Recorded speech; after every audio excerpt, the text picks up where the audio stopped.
Hello दोस्तों, राधे राधे, राम राम, जय सिया राम। ये अपने नंद के गाना लाए हैं, ये सुन लियो।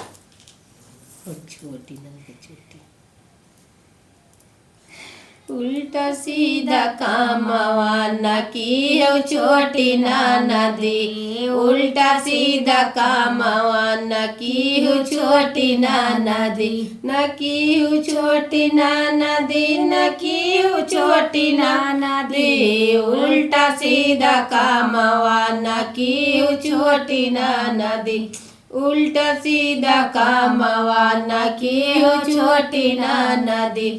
ससुरु का देखबो ससुइया झारा सोरई। ससुरु का देखबो ससुइया झारा खोरई। ससुइया झारा खोरई। रातौ दिन कैता नवा तू सुन्यु छोटी नाना दी। रातौ दिन कैता नवा तू सुन्यु छोटी नाना दी। उल्टा सीधा कामवा न कियो छोटी नाना दी।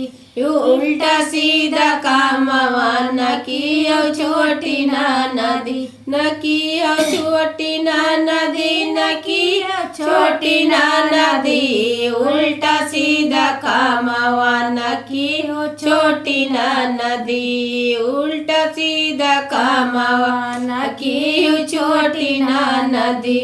जेठवा कला कभू जेठनिया झारा सोरई। जेठवा कथा कभू जेठनिया झारा सोरई। रातौ दीना तानावा सुनई है छोटी नाना दी। रातौ दीना तानावा सुनई है छोटी नाना दी। उल्टा सीधा कामवा न कियो छोटी नाना दी। उल्टा सीधा कामवा न कियो छोटी नाना दी। न कियो छोटी नाना दी, न कियो छोटी नाना दी। उल्टा सीधा कामवा न कियो छोटी नाना दी।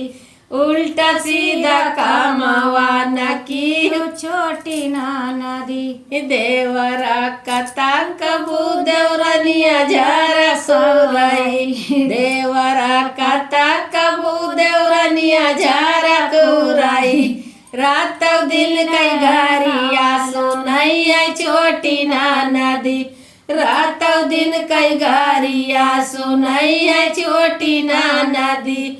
उल्टा सीधा कामवा न कियो छोटी नाना दी।